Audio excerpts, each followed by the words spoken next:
बदल दिए इतिहास के पन्ने, आज उन पन्नों से इतिहास बताने आया हूँ। कालिक मेरे माथे पर गुलामी की जो लगाई थी, कालिक मेरे माथे पर गुलामी की जो लगाई थी, आज उसका दर्द मैं बयान करने आया हूँ।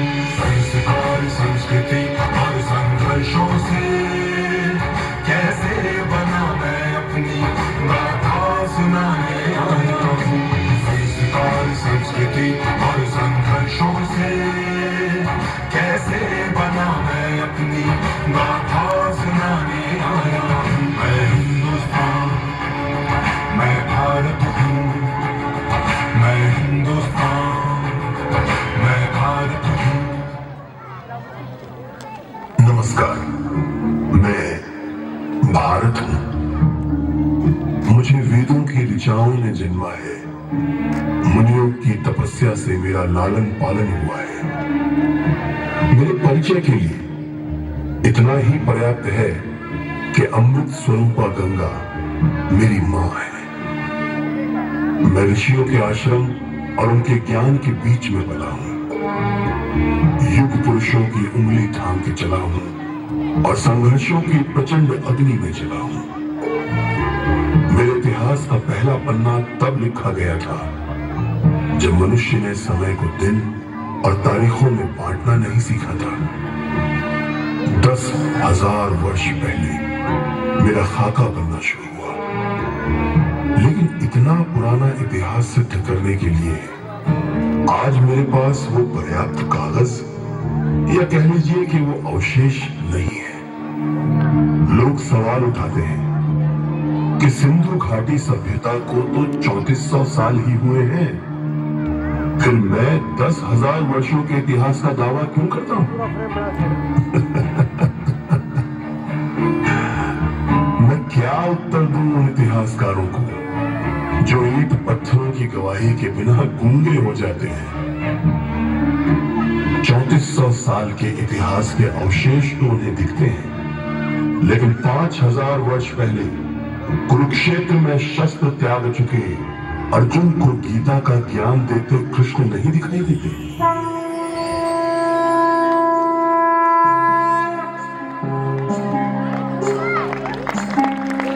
यदा यदा हि धर्मस्य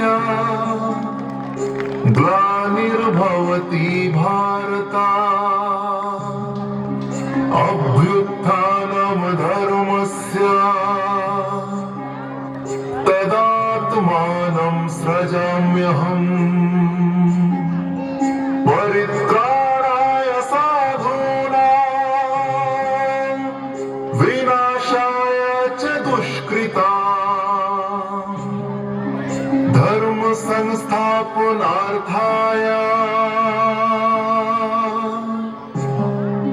संभवामि युगे युगे।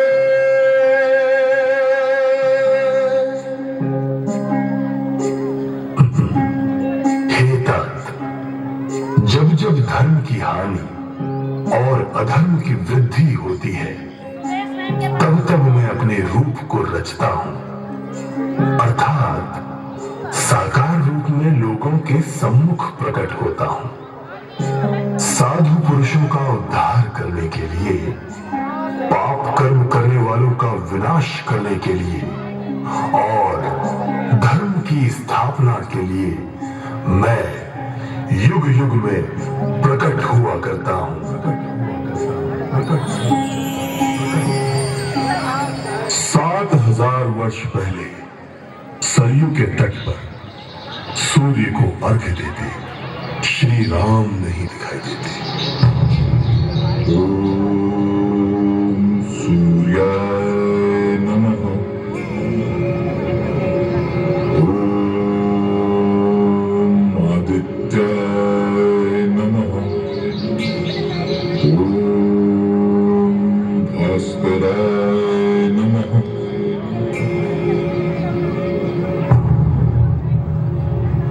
और 8,000 वर्ष पहले रची गई ऋग्वेद की ऋचाएं भी नहीं दिखाई देती।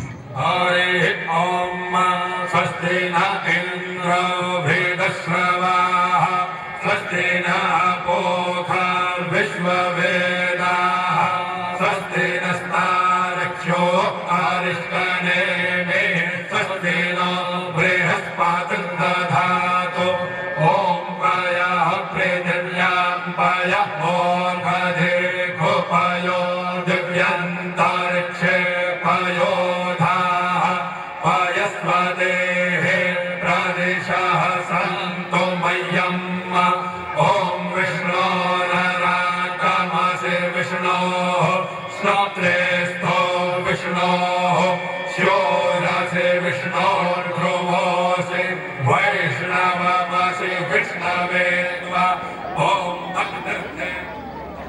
आज जैसा मैं दिखता हूं हमेशा से वैसा नहीं था। छोटे छोटे टुकड़ों में कटा हुआ जनपदों और महाजनपदों में बटा हुआ था। फिर एक दिन एक घटना घटी।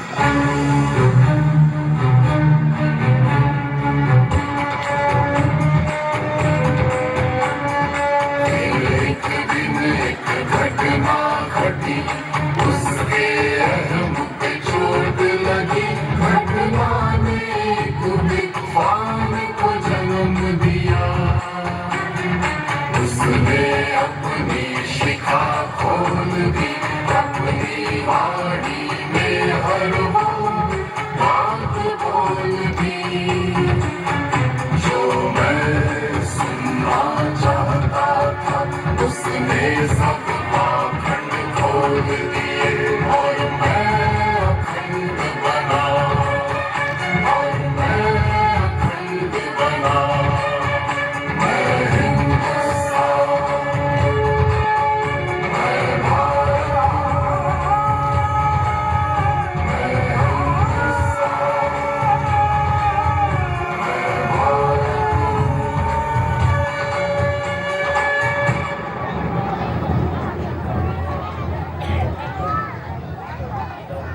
भारत। आज की भौगोलिक भाषा में कहूं तो चाणक्य और चंद्रगुप्त ने मुझे बिहार से बलूचिस्तान और कश्मीर से कंधार तक फैला दिया था। अत्यंत प्रशंसनीय महाराज चंद्रगुप्त, आपकी वीरता और शौर्य के सामने हमारे राज्य से लगते सभी राज्यों के राजाओं ने आत्मसमर्पण कर दिया है। आपके अखंड भारत के निर्माण के सपने में ये निश्चय ही एक बहुत बड़ी विजय है। शर्मिंदा ना कीजिए गुरुदेव, स्वप्न मेरा अवश्य है, पर उस स्वप्न का प्रत्येक रंग आपका ही तो दिया हुआ है। आपकी कूटनीति की वजह से ही तो ये सब संभव हो पाया है। नहीं रजन, नहीं। स्वप्न भी तो वही मनुष्य देख पाता है ना, जिसमें कुछ करने की इच्छा हो और कुछ पाने का संकल्प हो। और फिर ये अखंड भारत का विचार, ये विचार ही तो आपके साहस और देश प्रेम को दर्शाता है। मैं अपनी भुजाओं का विस्तार देखकर प्रसन्न था, लेकिन चंद्रगुप्त के वंश में जन्मे एक बहुत ही तेजस्वी बालक ने कुछ और ही ठानी थी। अशोक की वीरता अपने दादा चंद्रगुप्त के साम्राज्य को कुछ और बढ़ाने के लिए संकल्पबद्ध थी। मगध की जय! सम्राट अशोक की जय!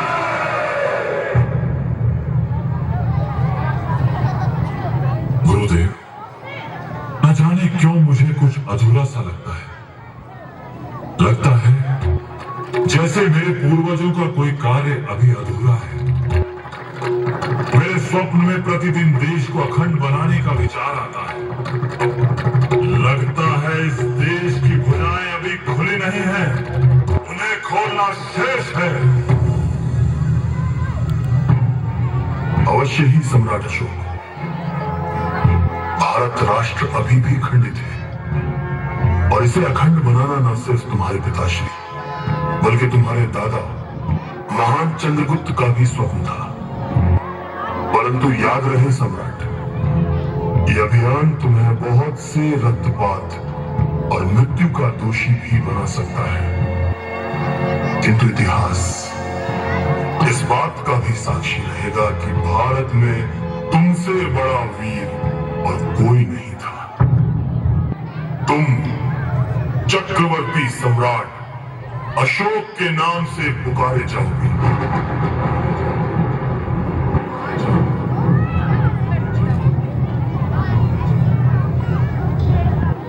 बस फिर क्या था? अशोक ने मेरे बाजू तक्षशिला से ईरान तक खोल दिए।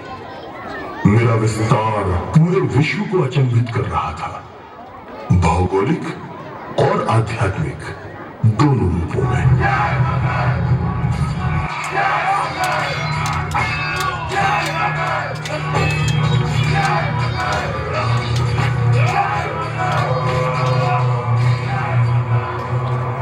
एक तरफ तो मेरे हाथों में चमकती हुई तलवारें थी जो कलिंग के युद्ध की तैयारियां कर रही थी, और दूसरी ओर मेरे गले से बुद्ध और महावीर की वाणी गूंज रही थी। कलिंग के युद्ध ने अशोक के मन पर गहरा घाव दिया। लगभग 1 लाख सैनिक मारे गए और 1.5 लाख से ज्यादा सैनिक बंदी बनाए गए। सम्राट अशोक ने भारत को अखंड तो बनाया, परंतु इतने बड़े युद्ध और रक्त की बहती नदी को देखकर उनका मन अशांत हो गया, और इसी कारण उन्होंने बौद्ध धर्म अपनाया और विश्व शांति और समाज सेवा में जुट गए। आज के दौर में मैं जब सड़क किनारे लहलहाते पेड़ों को देखता हूं तो सम्राट अशोक की याद आती है। ये उनकी ही सोच थी कि राह चलते पथिक को छाया भी मिल सके और साथ ही साथ इस धरती को दूषित होने से भी बचाया जा सके। समय अपनी रफ्तार से चलता रहा और 11वीं सदी में मेरा एक और पुत्र जो था वीरों का वीर, महान योद्धा, जो अपनी चतुराई और धनुर्विद्या से समस्त जग को अचंभित कर रहा था, मेरे गौरव में 4 चांद लगा रहा था, वो था पृथ्वीराज चौहान।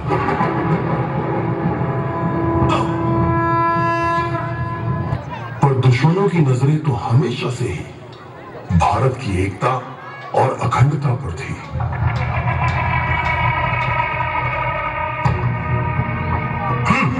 चौहान, बहुत सुना है तुम्हारे बारे में, तुम्हारी वीरता और पराक्रम के बारे में, पर तुम एक बात जान लो, हमने आज तक जिस भी राज्य पर नजर डाली है उसे हमने जीता है, और जीत नहीं पाए तो उसे मिट्टी में मिलाया है। तुम्हारे लिए भी यही अच्छा है कि तुम चुपचाप हमारी बादशाहत कबूल कर लो और कहर से बचो, वरना तुम्हें जन्नत भी नसीब नहीं होगी। शांत हो जाइए। अगर हम अपने आदर्शों और संस्कृति का सम्मान न करते तो अभी तुम्हारे शीश को धड़ से अलग कर तुम्हें गजनी में कहीं लटका देते और एक संदेश भिजवाते कि भारत की तरफ जो भी आंख उठाएगा उसका यही हाल होगा, और हिंदू धर्म से कोई लड़ेगा तो जन्नत क्या, उसे नर्क भी नसीब नहीं होगा। आज का हिंदू अपने देश और मातृभूमि के लिए न जान लेने से कतराता है और न देने से डरता है। और पृथ्वीराज चौहान को हराने के उद्देश्य से तुर्की से मोहम्मद गौरी ने हमला कर दिया। पहली ही लड़ाई में पृथ्वीराज चौहान अपने 50,000 सैनिकों के साथ तराइन के मैदान में जाकर 2 लाख तुर्कियों से भिड़ गए। मोहम्मद गौरी को करारी हार का सामना करना पड़ा, उसे बंदी बना लिया गया, लेकिन अच्छे हृदय और अपने सिद्धांतों की वजह से चौहान ने गौरी को छोड़ दिया और इस तरह अनेकों बार हारने के बाद गौरी ने एक बार फिर हमला किया।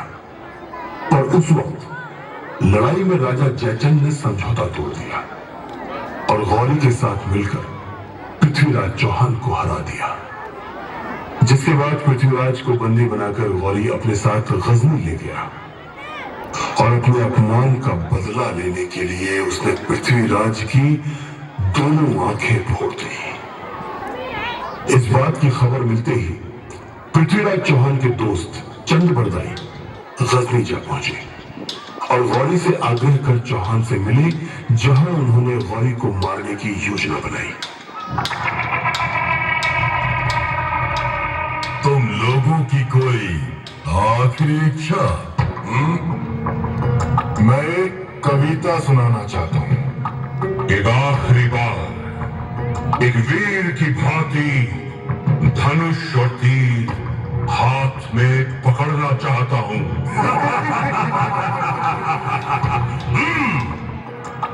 इन मूर्खों की आखिरी इच्छा पूरी करो।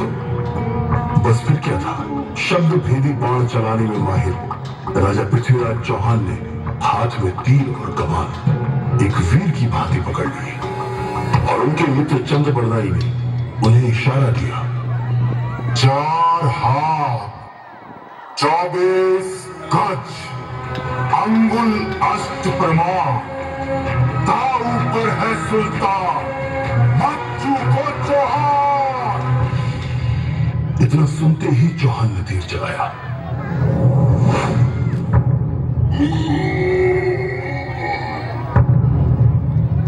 और गौरी का वध कर दिया और उसके बाद स्वयं को दुर्दशा से बचाने के लिए चंद्रबरदाई और पृथ्वीराज चौहान ने एक दूसरे को भी मार दिया। साथ जिए और साथ मरेंगे। हर हर महादेव।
इतना सब कुछ होता रहा मुझ पर और मुझे कृष्ण के वचन हमेशा याद रहे। कृतम में दक्षिणे हस्ते जयो में सव्य आहिता, अर्थात यदि मैं सीधे हाथ से कर्म करूंगा तो मेरे उल्टे हाथ में विजय अवश्य होगी। कर्मयोग के सिद्धांत पर चलता हुआ मैं 12वीं सदी से 15वीं सदी तक वैभव और संपदा के शिखर पर जा पहुंचा। सन 1526 में पानीपत की लड़ाई में लोधी को हराकर बाबर ने मुगल सल्तनत की नींव रखी और मेरे वीर पुत्रों ने कभी हार नहीं मानी। 15वीं सदी में मुगलों के सामने बहुत सी रियासतों ने घुटने टेक दी।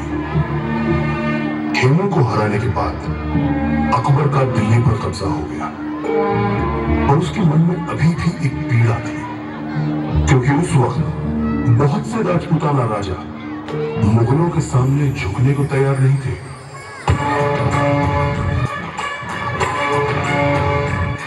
मेरे भूतों पर मुझे गर्व भी है और उनको खोने का दर्द भी है। मेरे भूतों पर मुझे गर्व भी है और उनको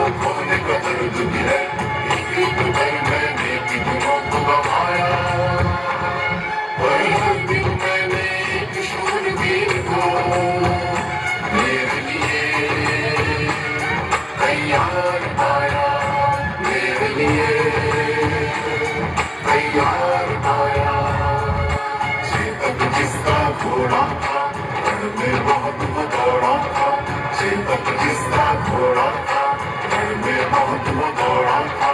हाथ में उसकी भाला था, मैं हाथ में किसी के आया, मैं उसे कोई हरा पाया। महाराणा उसका नाम, महाराणा उसका नाम, महाराणा उसका नाम, महाराणा उसका नाम।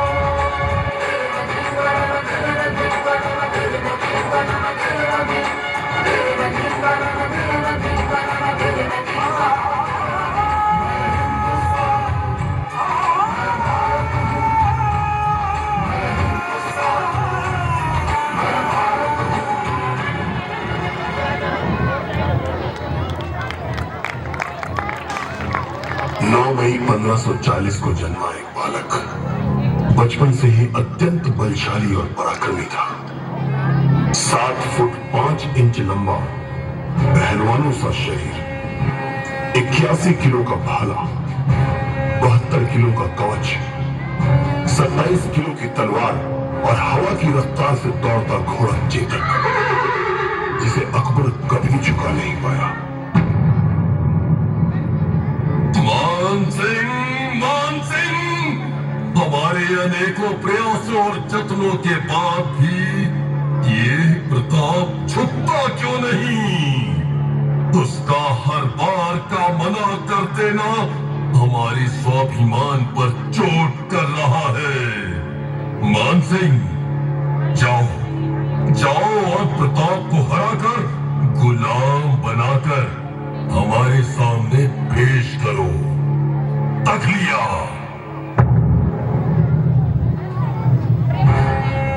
युद्ध की हार जीत का तो पता नहीं, पर अगर अकबर की फौज मुझे पकड़ नहीं पाई तो वो मुझे हारा हुआ ना समझे। और ऐसा ही हुआ।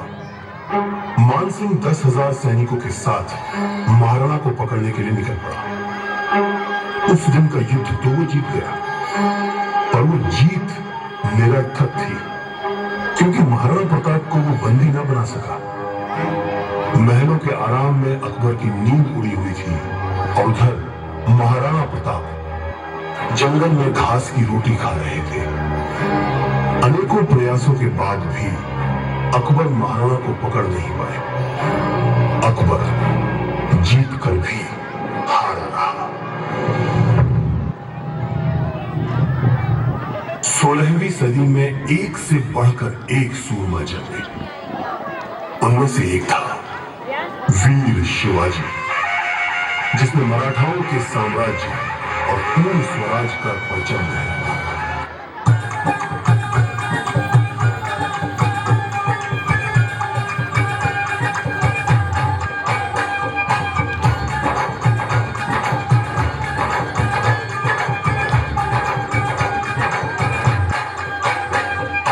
देश धर्म की रक्षा के बन गए वो रखवाले। देश धर्म की रक्षा के बन गए वो रखवाले। बांध कर सर पर कफन, बांध कर सर पर कफन, निकल पड़े मतवाले, निकल पड़े मतवाले, निकल पड़े मतवाले। देश धर्म की रक्षा के बन गए वो रखवाले। देश धर्म की रक्षा के बन गए वो रखवाले। एक बराबर राख के कहकर भिड़ गए वो सिख प्यारे, वो सिख प्यारे, वो सिख प्यारे, वो सिख प्यारे। झुका नहीं सर किसी के आगे, झुका नहीं सर किसी के आगे। कटा दिए सब शीश अपने, ऐसे थे मतवाले, ऐसे थे मतवाले। देश धर्म की रक्षा के बन गए वो रखवाले। देश धर्म की रक्षा के बन गए वो रखवाले।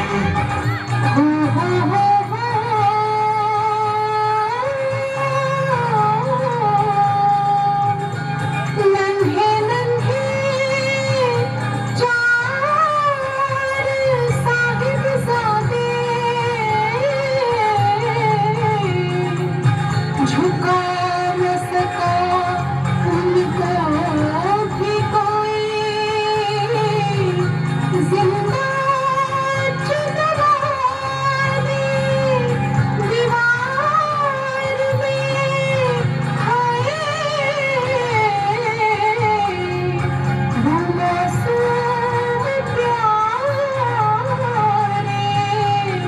वो मासूम प्यारे क्या देखे हैं ऐसे मतवाले देखे हैं ऐसे क्या देखे हैं ऐसे मतवाले देखे हैं ऐसे हो बांध कर सर पर कफन निकल पड़े हिम्मत वाले हिम्मत वाले हिम्मत वाले हिम्मत वाले देश धर्म की रक्षा के बन गए वो रखवाले देश धर्म की रक्षा के बन गए वो रखवाले देश धर्म की रक्षा के बन गए वो रखवाले देश धर्म की रक्षा के बन गए वो रखवाले अतिथि देवो भवा और मेरी यही शांति प्रियता 7 समंदर पार से आए हुए अंग्रेजी सौदागरों के लिए वरदान बन गई। मेरे राजाओं के दरबार में जमीन पर नाक रगड़ने वाले ये गोरे अचानक राज सत्ताओं के स्वामी बन बैठे। इन अंग्रेजों को जहांगीर ने मुगलिया सल्तनत में कारोबार करने की अनुमति दी और वो धीरे धीरे सत्ता में आने की कोशिश करने लगे। महारानी एलिजाबेथ जिंदाबाद। आज पूरे भारत में महारानी की हुकूमत है।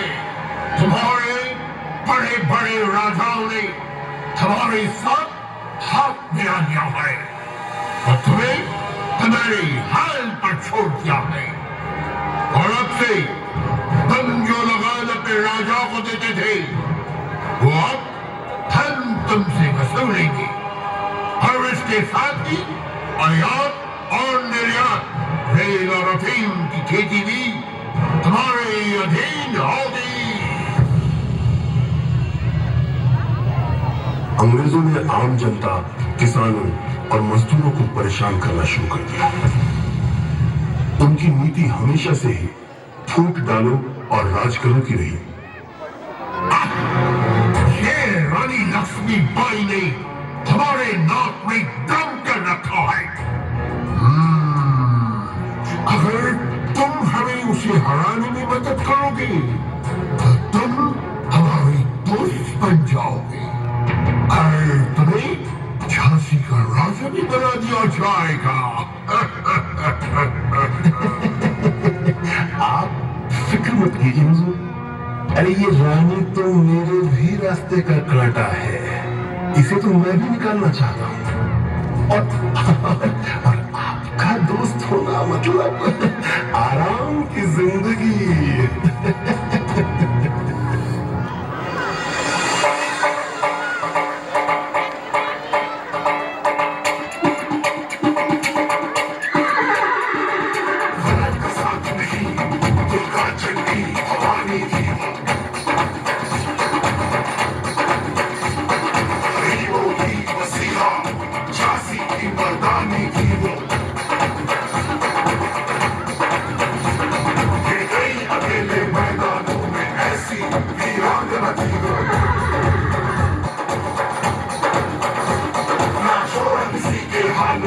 अपने नवजात को बांध पीट कर लड़ती रही अंतिम सांस वो।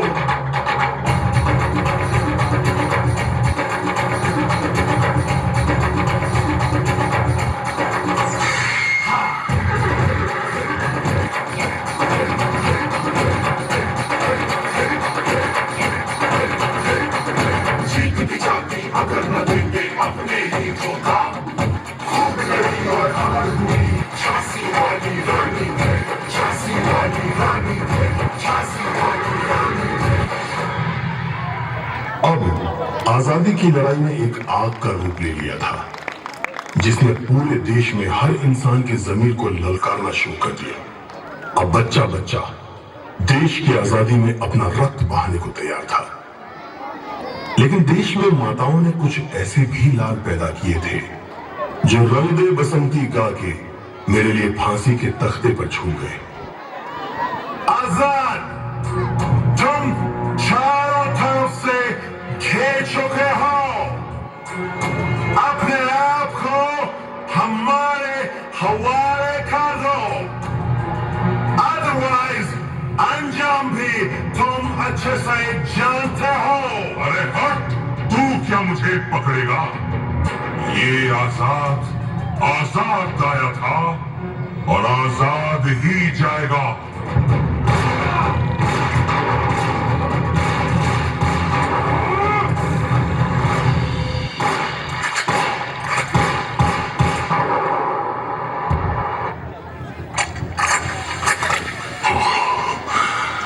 आखिरी गोली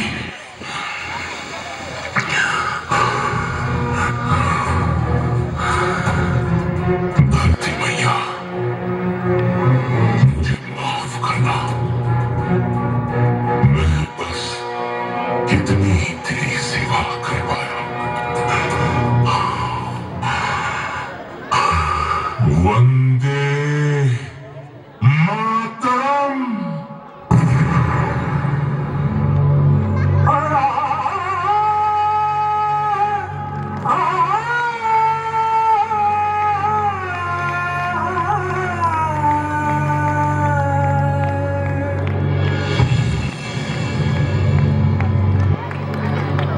अगर तुम तीनों ने हमारी बात मानकर समझौता कर लिया होता तो आज तुमको भी एक बहुत अच्छी लाइफ मिलता बेवकूफ कहीं के अब मौत के घाट उतार दिए जाओगे bloody black people bullshit and what do you call yourself huh? क्रांतिकारी और आजादी के मतवाले आजादी के मतवाले ओए, गोरी चमड़ी के काले इंसान, सुन, समझौता हम हिंदुस्तानी नहीं तुम अंग्रेज करोगे और वो दिन दूर नहीं जब तुम यहाँ से खदेड़ कर निकाल दिए जाओगे। मौत का अगर इतना ही डर होता तो उस दिन वो बम तुम्हारी छाती पर फोड़ते और भाग निकलते। और एक बात जान लो मिस्टर अंग्रेज, भागते चोर हैं, वीर को लड़कर जीत जाते हैं।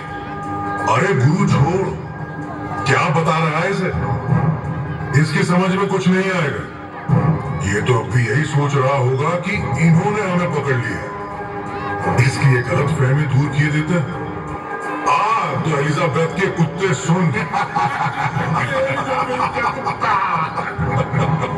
उस दिन असेंबली में बम फोड़कर खुद को तुम्हारे हवाले करना हमारी रणनीति थी ताकि जेल में बंद हमारे साथियों को फिर से एकजुट किया जा सके, देश के कोने कोने में लोग हमारा साथ दे सके। Let's go in a possible and yes तुम्हारा कोई आखिरी इच्छा हो तो बताओ। हाँ, हम तीनों के हाथ खोल दिए जाए और हमें एक आखिरी बार गले मिलने दिया जाए। ओके, खोल दो, हम भी तो देखें कि क्या करते हैं ये आजादी के मत वाले। आजादी के खोल दो।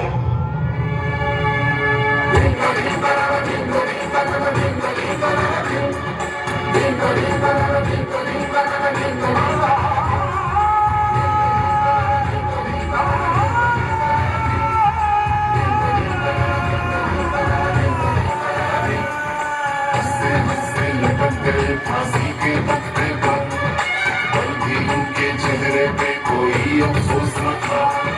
हंसते हंसते लटक गए फांसी के तख्ते पर कल भी उनके चेहरे पे कोई अफसोस न था।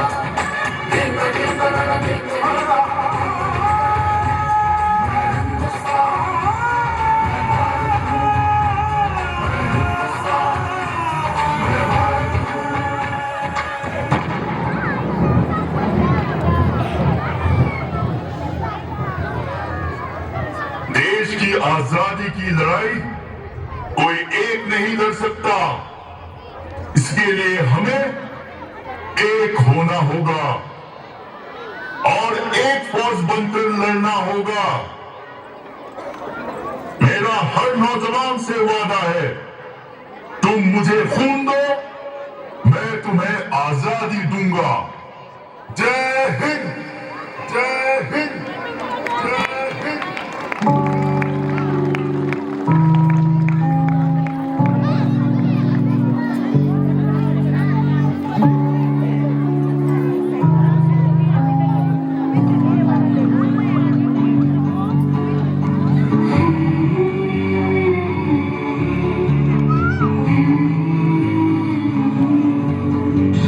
कितने सर कटे, कितनों को मिली फांसी, पल भर की नहीं ये सालों की आग है।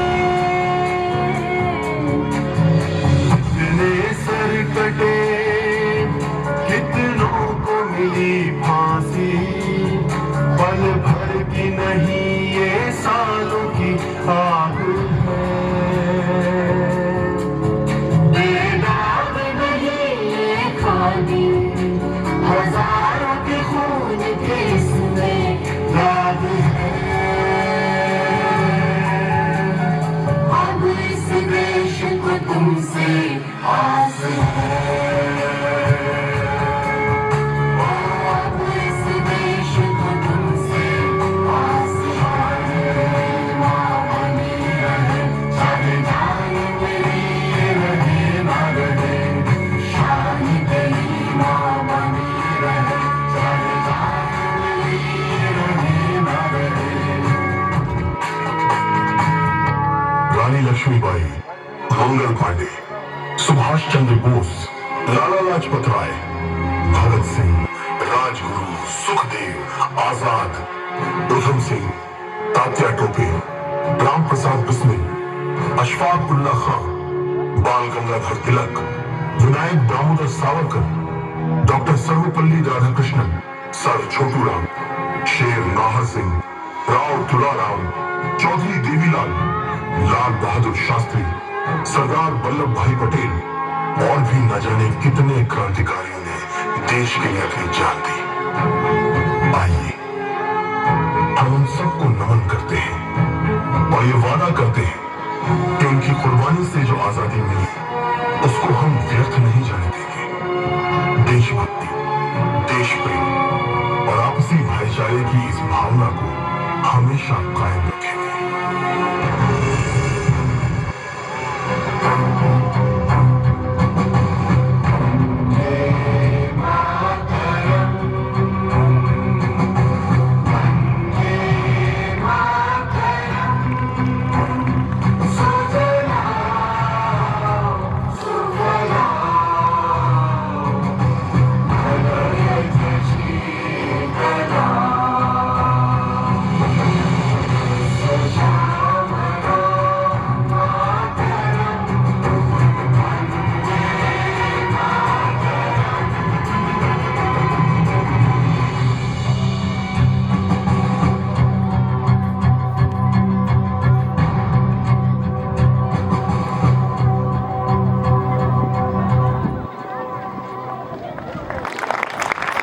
जोरदार तालियां। इस परफॉर्मेंस पर जितनी जोरदार तालियां आपकी होंगी वही इन बच्चों का मनोबल होगा, वही इनकी शाबाशी होगी कि इन्होंने आपके सामने